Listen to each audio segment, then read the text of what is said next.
Bon, bienvenue à tous ce matin.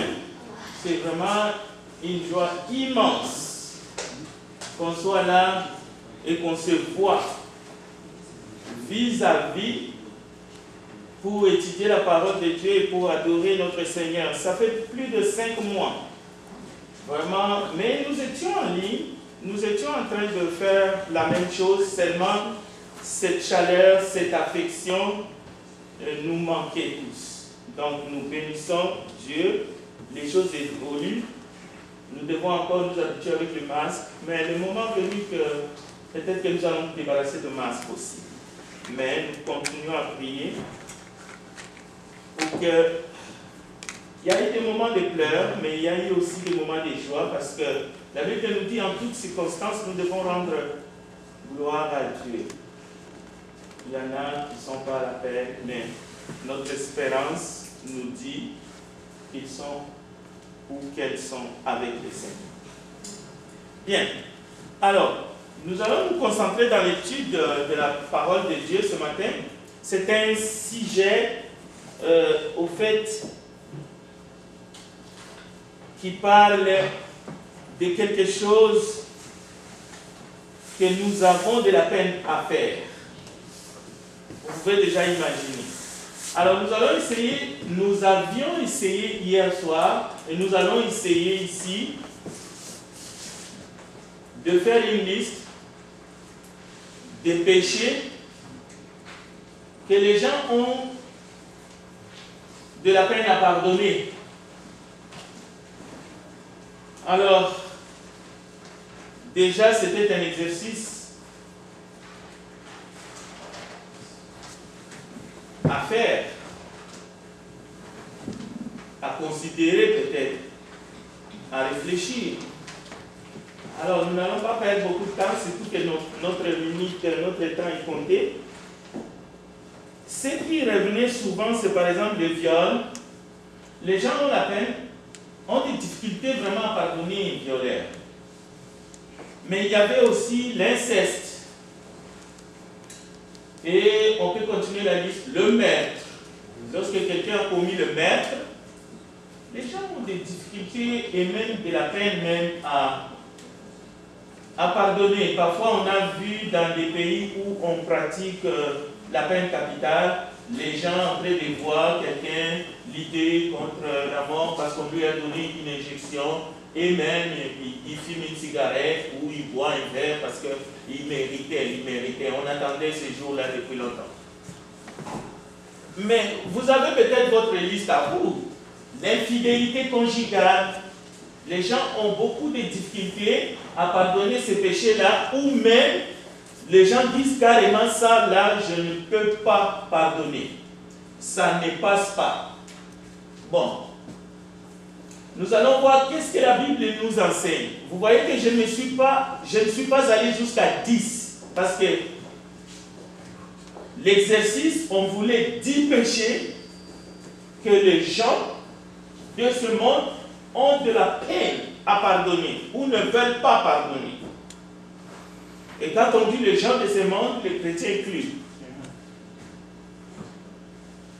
Maintenant, nous avons regardé du côté de Dieu. Qu'est-ce que la parole nous dit? Que Dieu ne pardonnera pas, ni dans ce siècle, ni dans les siècles à venir. Il y a un seul, le péché contre le Saint-Esprit. Et là encore, on peut se demander, est-ce que c'est possible de commettre ces péchés dans ce temps de la grâce que nous sommes? Mais ça, c'est une autre étude. Parce que beaucoup pensent qu'ils ont commis ces péchés-là, mais en réalité, il n'en est pas question parce qu'ils cherchent la grâce de Dieu. Le simple fait de chercher la grâce de Dieu, de chercher, c'est un signe que là, c'est un cœur repentant. Ce n'est pas quelqu'un qui a vraiment tourné le dos à la croix du Christ. Oui. Donc vous voyez que vous avez votre liste, chacun a sa liste, et la liste est longue. Il y en a même qui ne veulent pas tant parler du pardon dès qu'on parle. Alors l'étude a pour thème le pardon. Maintenant,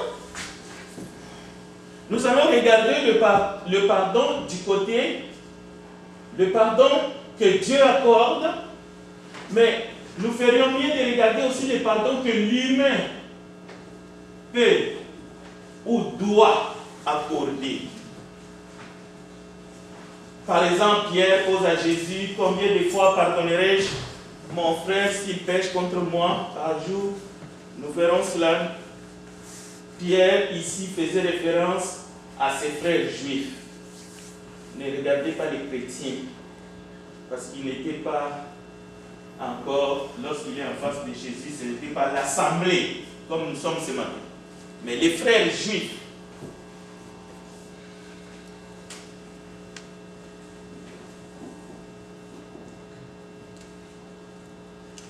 Une méditation que notre frère Ginel a présentée, cela m'a beaucoup inspiré pour préparer cette étude. C'était très bien, c'était un verset clair, parce que notre refus de pardonner, la parole nous enseigne que cela nous prive aussi le pardon que Dieu lui-même, que le Christ pourrait nous accorder.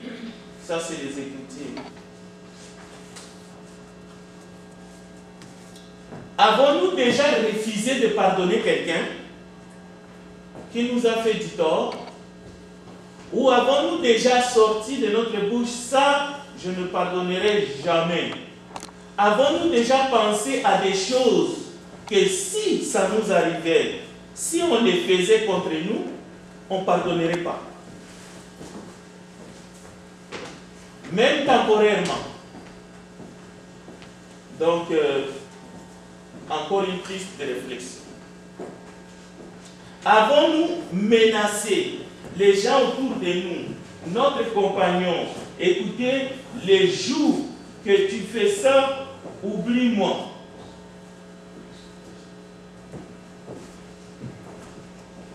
Dieu, bien qu'il soit notre créateur, bien qu'il soit notre sauveur, il nous exige, écoutez bien, il nous exige, il nous ordonne le pardon comme condition de son pardon. C'est une condition, il dit, c'est ça ou rien. Vous pardonnez les autres ou bien oubliez mon pardon. C'est ça que nous lisons dans la Bible. Nous pouvons douter, nous pouvons essayer de diluer la parole, on peut chercher des faux fuyants, on peut dire Dieu va comprendre, mais c'est ça le message que si vous étudiez la Bible, vous allez trouver tapis dans la parole de Dieu.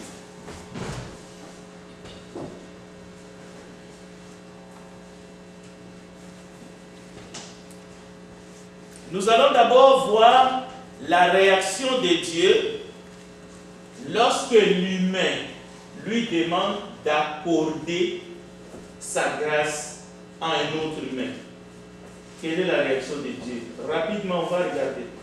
Selon ce que nous avons dans la Bible. Nous allons voir, parce que Dieu, souvent, il nous demande des choses et nous pouvons aller voir sa réaction dans la situation qui est la nôtre.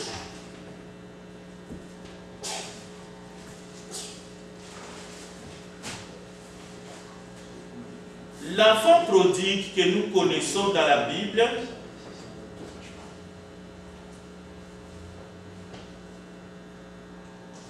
l'enfant prodigue dans la parole de Dieu,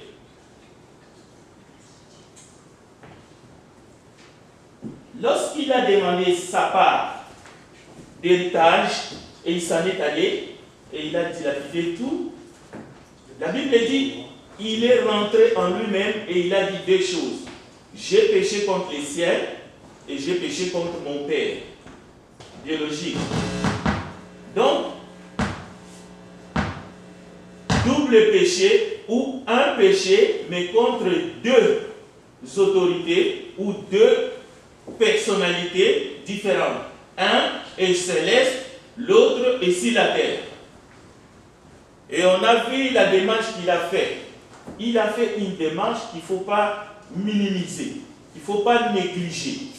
La Bible dit, il rentra à lui-même, il réfléchit, il dit, je meurs ici, je pourrais retourner chez mon Père. Je lui dirai 1, 2, 3. Parce qu'aujourd'hui, il y a un pardon que les humains cherchent comptant, sans aucune démarche, magie, paf. C'est-à-dire, quelqu'un est conscient qu'il a fauté, il veut un pardon, mais sans aucun effort, sans repentance de sa part.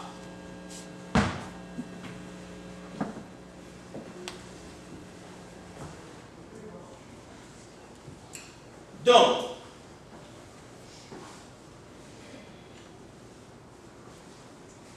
nous allons lire encore un texte, Matthieu chapitre 6. Je vais demander à un frère de nous lire Matthieu chapitre 6, ou une sœur, si vous trouvez, lisez Matthieu 6.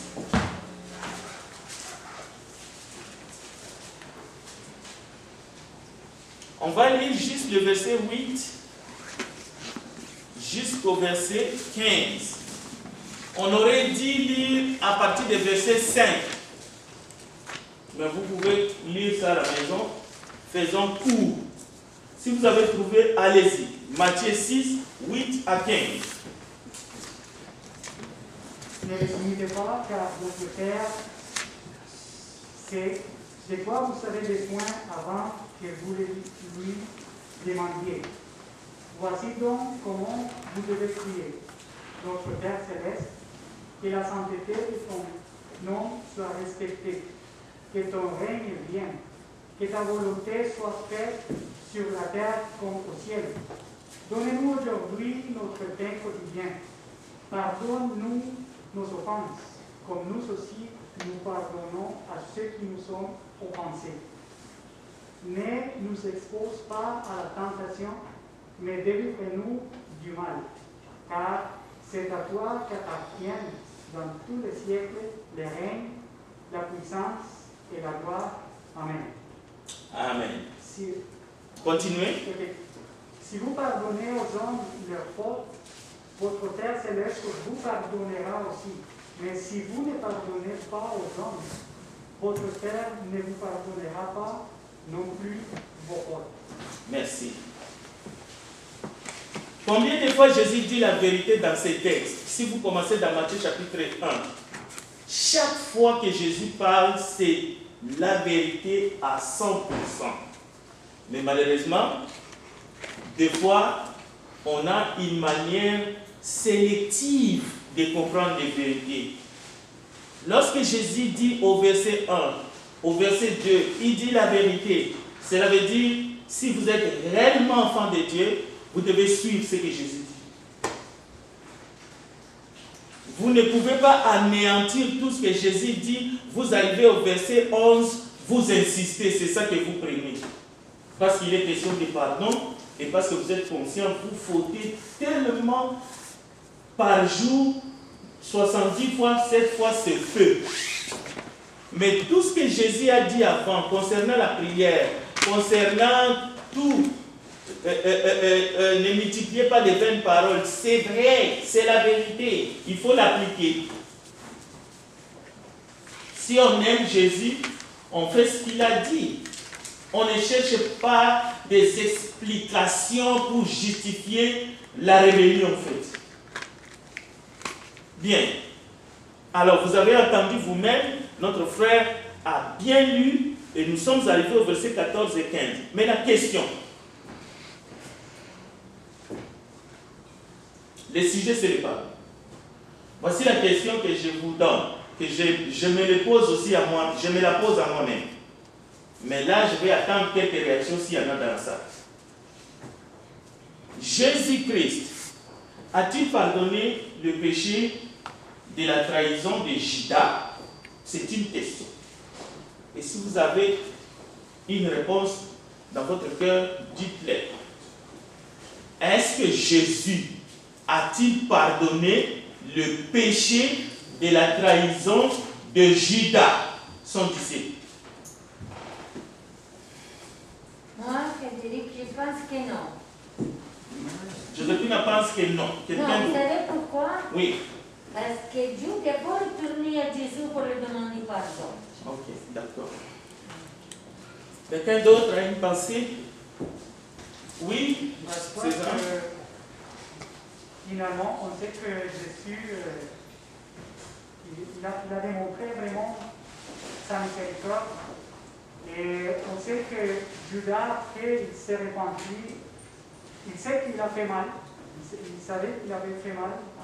Mais je ne suis pas sûr. Peut-être Jésus, il connaît le cœur de chacun. Je crois que finalement, il a pardonné. Très bien. Quelqu'un d'autre? Bon, déjà avec ces deux commentaires, on a une idée. Je comprends bien ce que la sœur voulait dire, je comprends aussi ce que les frères voulaient dire. Je peux ajouter que Judas ne s'est pas repenti, mais il a eu des remords. Les remords, ce n'est pas la repentance. Mais, évidemment, Jésus a fait plus que pardonner Judas. Jésus a prié pour Judas.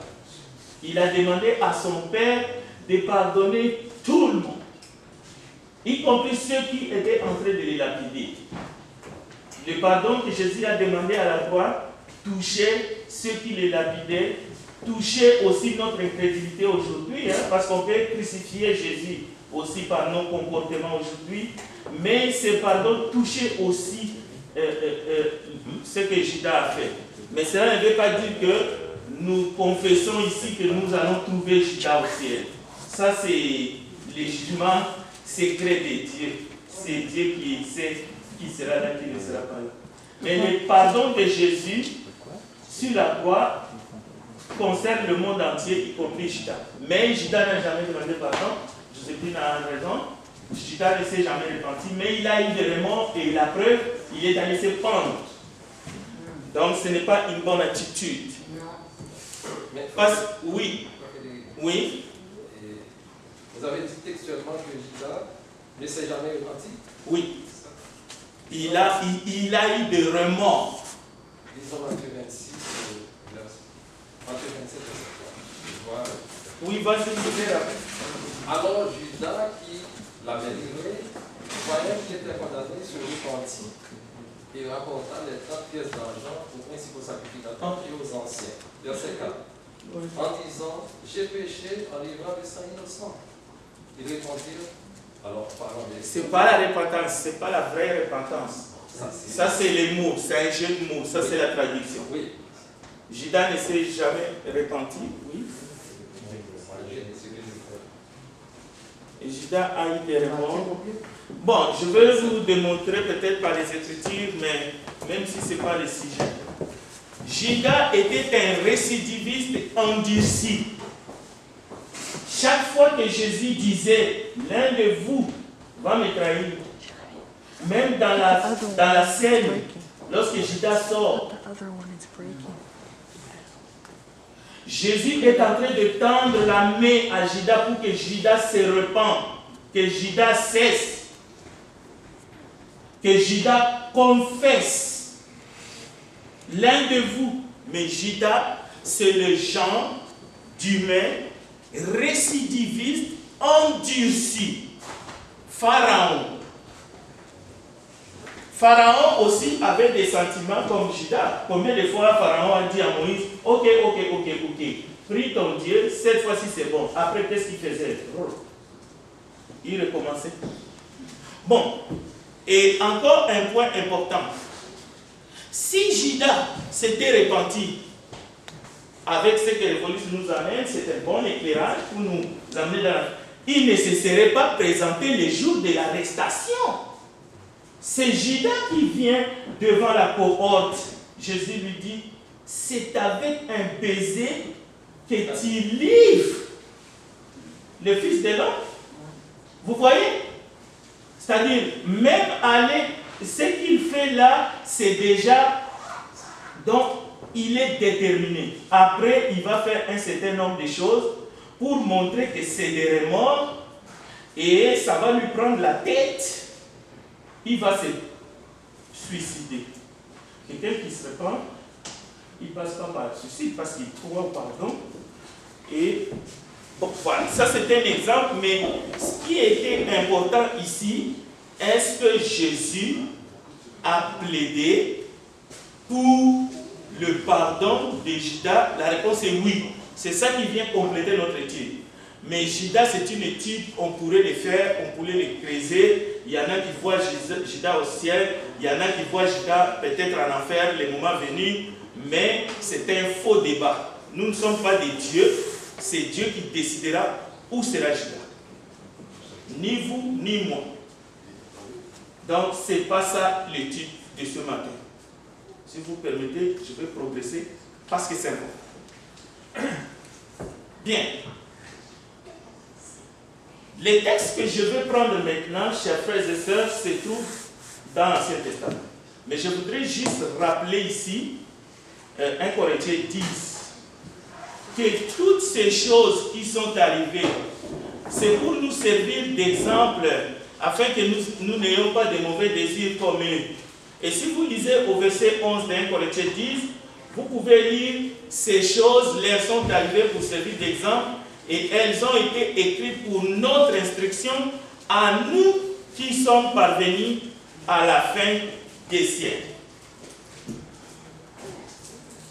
Les mots repentis dans le contexte de Judas, si vous allez dans Genèse, vous allez trouver aussi Dieu s'est repenti.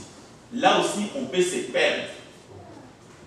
Dieu s'est repenti d'avoir créé les hommes, l'homme. Cela veut dire, les détracteurs de la Bible, ah bon, c'est ce genre de Dieu que vous adorez, un Dieu irréfléchi, il fait une chose, après il se répand, il n'a pas pensé, lui qui est omniscient, vous comprenez? Donc le mot repenti ne signifie pas toujours ce qui nous concerne, nous les humains, lorsque nous plaidons pour chercher la grâce. Ça signifie beaucoup d'autres choses, et même l'absence de repentance, mais un faux sentiment. Donc, il y a des repentances qui n'en sont pas de vraies. Le vraie repentance est accompagnée d'un cœur brisé, contrit, et même de la reconnaissance, et même de la confession et d'abandon du péché. Bon. Tout ce que vous voulez que les hommes fassent pour vous, faites-le de même pour eux, car c'est la loi et les prophètes. Et même lorsque vous êtes debout pour votre prière, si vous avez quelque chose contre quelqu'un, pardonnez afin que votre Père qui est dans les cieux vous pardonne aussi vos offenses. Donc, le pardon, ce n'est pas l'absence d'une sanction. Le pardon, c'est un abandon. On lâche l'affaire. Je ne te poursuis plus, je n'ai plus rien contre toi. Le pardon, ce n'est pas l'excès de confiance parce qu'on a été abusé. Parce que souvent, on pense quand on pardonne quelqu'un, il faut lui donner plus de confiance. Non. Il y a la confiance, il peut avoir l'abus de confiance. Le pardon ne signifie pas accorder lui l'excès de confiance. Non. Le pardon, c'est abandonner l'offenseur, lâcher prise, prier pour lui, demander que Dieu lui bénisse, mais rester vigilant, se protéger, continuer à aimer la personne et non se livrer à lui pour devenir son esclave. Le pardon, des fois, on a toutes sortes de confusions dans la tête. C'est-à-dire, le pardon, ce n'est pas que je cesse à te dire la vérité. Je ferme les yeux sur tout. Non, ça, ce n'est pas le pardon. Alors, voyons qu'est-ce que Dieu fait lorsque nous lui demandons d'accorder le pardon. Je demande à un frère encore de nous lire Exode 32. Exode 32. Nous lirons à partir des versets 9 jusqu'à temps que je vous dise stop. Rapidement parce que notre temps est vraiment avancé, s'il vous plaît. Exode 32 à partir du verset 9. L'Éternel dit à Moïse, je crois que ce peuple est un peuple au pouvoir. Maintenant, laisse-moi, ma colère va s'enflammer contre eux, et je les consumerai, mais je ferai de toi une grande nation. Moïse implora l'Éternel, son Dieu, et dit, pourquoi, ô Éternel, ta colère s'enflammerait elle contre ton peuple, que tu as fait sortir du pays d'Égypte par une grande puissance et par une main forte. Pourquoi les Égyptiens diraient-ils, c'est pour leur malheur qu'il les a fait sortir? C'est pour les tuer dans les montagnes et pour les examiner et dédessus la terre. Reviens de l'ardeur de ta colère et repens-toi du mal que tu veux faire à ton peuple. Souviens-toi d'Abraham, d'Isaac et d'Israël, tes serviteurs auxquels tu as dit, en jurant par toi-même, je multiplierai votre postérité comme les étoiles du ciel. Je donnerai à vos descendants tout ce pays dont j'ai parlé, et ils posséderont à jamais. Et l'Éternel se repentit du mal qu'il avait déclaré, voilà, faire à son peuple. Voilà, l'Éternel se repentit du mal qu'il avait déclaré vouloir faire à son peuple. Si vous continuez la lecture, on ne va pas lire. Regardez avec moi à partir du verset 30 du même texte. Le lendemain, Moïse dit au peuple, vous avez commis un grand péché, je vais maintenant monter vers l'Éternel, j'obtiendrai peut-être le pardon de votre péché. Moïse retourna vers l'Éternel et dit, ah, ce peuple a commis un grand péché. Ils se sont fait un Dieu d'or. Pardonne maintenant leurs péchés, sinon efface mon nom, efface-moi de ton livre que tu as écrit. L'Éternel dit à Moïse, c'est celui qui a péché contre moi que j'effacerai de mon livre. Bon, nous avons ici deux éléments importants. D'abord, Moïse plaide, l'Éternel demande pardon. L'Éternel se repentit, c'est-à-dire l'Éternel accorde le pardon. D'accord? Moïse revient, parce que c'est des récidivistes. C'est un peuple, coup sur coup, il revient toujours vers le mal, parce que le cœur est tourné vers lui. Vous voyez la deuxième fois, Moïse essaie avec des chantages, efface mon nom de ton livre, si tu ne pardonnes pas. Dieu lui dit, c'est celui qui a péché que j'effacerai. Donc nous ne pouvons pas manipuler Dieu. Ne pensez pas parce que nous demandons pardon à Dieu en faveur de ceux qui ont péché, que Dieu va se laisser faire. Mais Dieu, lorsque nous lui demandons et que le mal a été fait, ce n'est pas la seule fois. Vous allez remarquer encore, Marie et son frère Aaron, lorsqu'ils parlent mal contre Moïse, la Bible dit la colère de Dieu s'enflammant contre les deux. L'Éternel descend, lorsque l'Éternel part à Marie, Myriam est couvert de la lèpre. Mais c'est les deux, contre les deux que l'Éternel est fâché. Mais Aaron confesse, bonne démarche. Aaron dit à son frère, même il appelle Moïse Seigneur, nous avons péché. Plaide pour nous.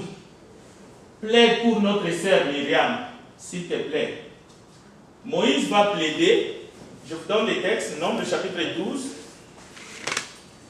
Alors Aaron, Nombre 12, 11, Aaron dit à Moïse, de grâce mon Seigneur, ne nous fais pas porter la peine du péché que nous avons commis en insensé. Bonne démarche, confession, repentance, vraie. D'accord? Et Dieu voit, dit au-dessus. Quand le cœur est repentant, Dieu voit. Cela veut dire, même lorsque nous plaidons ici, nous demandons pardon, Dieu voit. Si les fauteurs ont véritablement un cœur repenti et repentant, Dieu sait. Alors, regardez le verset 11. Alors, le verset 12. Oh, qu'elle ne soit pas comme l'enfant mort-né dans la chair et à moitié consumé quand il sort du sein de sa mère. Moïse cria à l'Éternel en disant, oh Dieu, je te prie, guéris-la. Regardez le verset 14. Et l'Éternel dit à Moïse, si son père lui avait craché au visage, ne serait-elle pas pendant 7 jours un objet de honte? Donc Dieu écoute Moïse, mais il dit 7 jours de honte. Et pendant ce temps, toute l'assemblée d'Israël s'arrête. Après 7 jours, Myriam est purifiée de la lèpre, guérie. Il entre dans les camps, la marche continue. Oh, chers frères et sœurs, nous ne sommes pas des spectateurs dans le plan de Dieu. Nous pouvons influencer la courbe des choses dans ce monde. Ce n'est pas pour rien que les chrétiens, nous sommes les sels de la terre et la lumière du monde. Par les prières dites avec efficacité, et lorsque les gens ont un cœur repentant, ils recherchent véritablement la grâce de Dieu, si nous prions, si nous intercédons, l'Éternel écoute. Et ça, ce ne sont que les débits, ça, ce ne sont que des exemples dans l'Ancienne Alliance. Mais nous allons voir des exemples aussi dans le Nouveau Testament ou dans la Nouvelle Alliance. L'exemple de Joseph, peut-être c'est le dernier, parce qu'il faut qu'on s'arrête à un moment donné. Dans Genèse chapitre 50, quand les frères de Joseph virent que leur père était mort, ils dirent, si Joseph nous prenait en haine, vous-même vous savez ce qu'ils ont fait. Hein? Et ça se fait aujourd'hui dans plusieurs familles. Un frère est complètement livré. Vous comprenez? Mais lorsqu'ils voient que leur père Joseph est mort, les frères qui ont bâti Joseph, qui l'ont jeté dans le trou et qui l'ont vendu, ils ont dit, si Joseph nous prenait en haine et nous rendait tout le mal que nous lui avons fait, et ils firent dire à Joseph, ton père a donné cet ordre avant de mourir. Vous parlerez ainsi à Joseph, oh, pardonne les crimes de tes frères et leurs péchés, car ils t'ont fait du mal. Pardonne maintenant les péchés des serviteurs du Dieu de ton père. Joseph pleura en attendant ces paroles. Ses frères vinrent, eux-mêmes, sans que lui il les force, ils se prosternent devant lui et lui disent, nous sommes tes serviteurs. Joseph leur dit, soyez sans crainte, car suis-je à la place de Dieu? Vous aviez médité de me faire du mal, Dieu l'a changé en bien pour accomplir ce qui arrive aujourd'hui, pour sauver la vie à un peuple nombreux. Soyez donc sans crainte, je vous entretiendrai, vous et vos enfants. Et il les consola en parlant à leur cœur. Aujourd'hui, nous avons des choses que nous avons de la peine à pardonner pour toutes sortes de raisons. Les gens du monde. Mais le principe de Dieu, c'est que si nous retenons les offenses des autres, Dieu ne nous pardonnera pas. Voilà le message que Dieu a mis dans le cœur de notre frère Julien. Et c'est la vérité. Mais combien aujourd'hui trouvent toutes sortes de paraboles, des excuses, mais dans tel cas, dans ceci, dans cela. Il faut se demander vraiment si la parole de Dieu a trouvé place dans le cœur de ces gens. Parce qu'avec Dieu, on ne peut pas marchander. On ne peut pas venir avec des idées arrêtées qu'on va faire marcher Dieu à notre rythme, selon le bâtiment de notre cœur. Ça ne fonctionne pas. Bon. Colossiens chapitre 3, verset 13, s'il vous plaît. Ce sont des choses que nous connaissons. J'essaie de ne pas laisser trop d'espace parce que je ne veux pas que ça vienne à un débat. Alors, lisons seulement les textes et méditons. C'est une exhortation. Colossiens chapitre 3, verset 13. Je vais lire. supportez-vous les uns les autres. Et si l'un a sujet de se plaindre de l'autre, nous sommes dans le contexte de l'Assemblée, pardonnez-vous réciproquement de même que Christ vous a pardonné, pardonnez-vous aussi. Donc, c'est un ordre. C'est un ordre.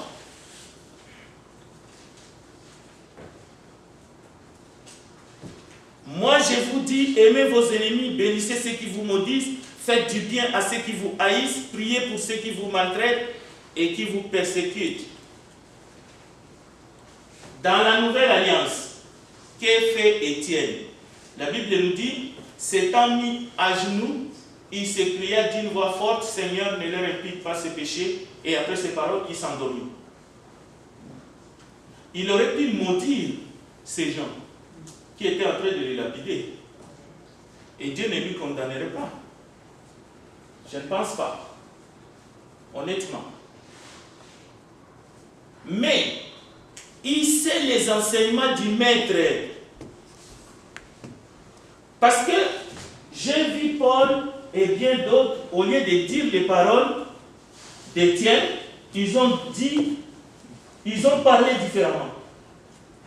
D'ailleurs, ce n'était même pas seulement quelques disciples, c'est tous les disciples réunis après l'arrestation de Pierre et Jean. Lorsqu'ils sont allés prier et les lieux où ils étaient tremblants, qu'est-ce qu'ils ont dit? Pourquoi ce tumulte? Après, ils ont dit, Seigneur, étends ton bras. Regarde toi-même. Donc, ils ont fait appel à Dieu. Ils ont fait appel à la justice de Dieu. Ils n'ont pas prié comme Étienne. Non. Chers frères et sœurs, je vous demande encore de nous lire un texte, si vous avez trouvé, c'est Matthieu 18. On va lire juste un texte et on va aller dans la prière et je vais peut-être laisser les 5 minutes pour essayer de prendre au moins les questions s'il y en a. Nous sommes dans Matthieu 18. Nous allons lire le verset 32 à 35, s'il vous plaît. Et là, on s'arrête. Matthieu 18, 32 à 35. Alors, le maître fit appeler ses serviteurs et lui dit, méchant serviteur, je t'avais remis en entier ta dette, parce que tu m'en avais supplié. Ne devais-tu pas aussi avoir pitié de ton compagnon, comme j'ai eu pitié de toi? Et son maître, irrité, le livra au bourreau jusqu'à ce qu'il eût payé tout ce qu'il devait. C'est ainsi que mon Père céleste vous traitera si chacun de vous ne pardonne à son frère de tout son cœur. Lorsque Jésus dit à ses disciples, recevez le Saint-Esprit, c'est à qui vous pardonnerez les péchés, ils leur seront pardonnés. C'est à qui vous les retiendrez, ils leur seront retenus. C'est vrai que c'est dans le cadre d'une mission. Mais dans le texte que le frère Thierry vient de nous lire, c'est une recommandation envers chaque personne, principalement les chrétiens. Les gens qui ne sont pas en Christ, ils peuvent faire ce qu'ils veulent dans un sens, mais cela ne les épargne pas la correction et, disons, les conséquences de leurs actions. Parce que Dieu châtie celui qu'il aime. Mais les non-chrétiens, lorsqu'ils marchent en dehors des principes de Dieu, pensez-vous qu'ils sont épargnés des conséquences de leurs actions? S'ils sont épargnés des conséquences de leurs actions, le monde ne serait pas ce qu'il est aujourd'hui. Bon, je ne sais pas si quelqu'un a un commentaire, une question. Oui, japonais. Question. Oui. Si, en tant que chrétien, normalement, on est supposé pardonner. Si par exemple, il y a un homme, un individu qui a commis quelque chose, un crime, un acte odieux, peut-être agresser des enfants, tuer des enfants, si par exemple cette personne-là ne se repent pas, okay, je suis supposé normalement, moi, le pardonner de ce qu'il fait quand même. Si par exemple, pour moi, j'ai la difficulté à le pardonner, est-ce que je me condamne moi-même? Bon, c'est pour cela nous avons essayé, et l'étude est arrivée juste à la moitié, de dire le pardon, ce n'est pas l'absence des conséquences de ces actions mauvaises qu'on a commises par Dieu ou par le gouvernement. Mais maintenant, retenir quelqu'un dans notre cœur en refusant de lui pardonner parce qu'il a commis un acte odieux, oui, on est en train de se priver soi-même aussi de la grâce de Dieu. C'est ce que Dieu dit. Ce n'est pas une pensée en l'air. C'est ce que Dieu dit. C'est-à-dire, nous ne sommes pas qualifiés pour retenir les offenses des autres, quoi qu'ils fassent. Ce n'est pas de notre acabit. Dieu est juge et Dieu jugera chacun avec justice.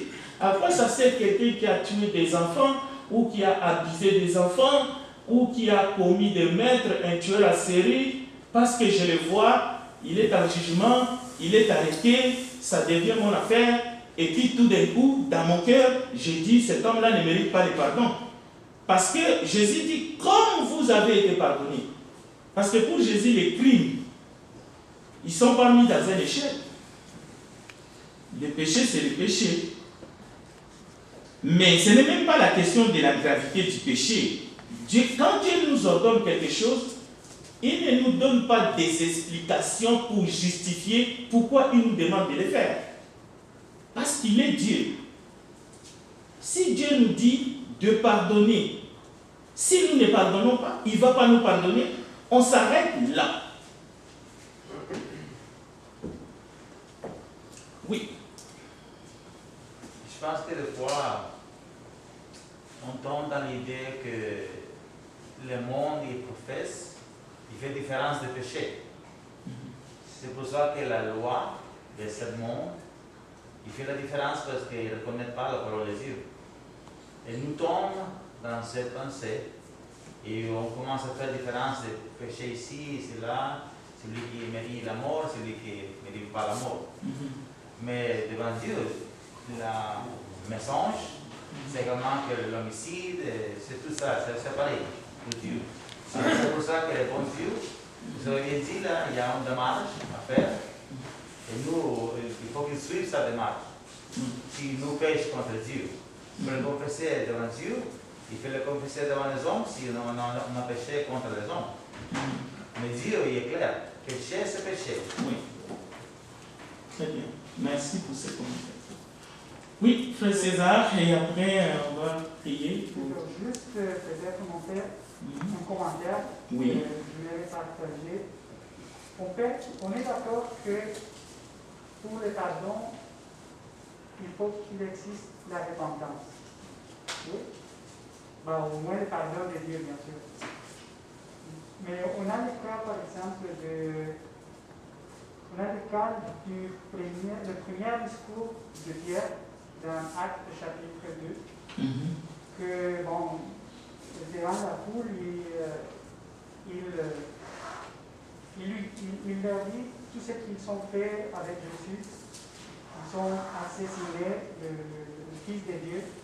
Mais le verset 37 du chapitre 2, il dit, après avoir entendu ce discours, les cœurs vivement touchés, et ils dirent à Pierre et aux autres apôtres, ô frères, que ferons-nous? La première chose que Pierre dit, c'est répentez-vous et que chacun de vous soit baptisé au nom de Jésus. Amen. Donc, la repentance dans ces cas-là est nécessaire donc pour les salut. D'accord? On ne peut pas sauter. Mais la même chose, quand nous disons que c'est nécessaire la repentance pour recevoir le pardon de Dieu, nous citons la repentance ici conformément aux Écritures parce que nous sommes éclairés, nous savons que pour que Dieu accorde le pardon, il faut que la personne se répande. Vous comprenez?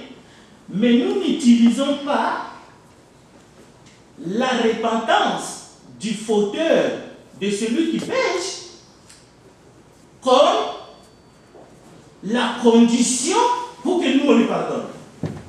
Que la personne pêche envers moi, qui se répand ou qui ne se répand pas, Dieu m'ordonne de pardonner. Mais je ne suis pas dupe. Je sais que pour que cette personne, le pardon lui soit accordé par Dieu, même si moi je lui accorde directement parce que je ne veux pas de problème avec Dieu, moi. Ok? Je ne suis pas dupe. S'il continue dans son trou, je sais que Dieu ne lui accordera pas le pardon. Et ce n'est pas ce que moi je lui accorde qui est plus important, c'est ce que Dieu lui accorde Dieu-dessus qui est important. Donc, nous ne mettons pas un frein lorsque quelqu'un ne se repent pas pour que nous, on justifie notre haine envers lui. Comme beaucoup de gens ont aujourd'hui la haine contre les homosexuels. Ils ne veulent même pas les voir. Dans certains pays, on les tue. Vous comprenez? Ça, c'est un crime au Dieu. Dieu ne nous demande pas ça. Non, merci en tout cas pour vos interventions. Nous allons continuer sur ces sujets parce que ce n'est pas fini. Nous allons nous arrêter ici parce que dans quelques heures, disons dans quelques minutes, nous allons entrer dans le culte d'adoration. Prions ensemble. Grand Dieu des cieux, aide-nous à mettre en pratique ta parole. Nous voulons nous purifier dans le sang de Jésus. Nous voulons marcher avec toi en esprit et en vérité. Et nous ne voulons que rien ne fasse obstacle à nos prières. Glorifie ton nom et conduis-nous dans la vérité. Au nom de Jésus-Christ, notre Seigneur, nous avons ainsi prié. Amen. Amen.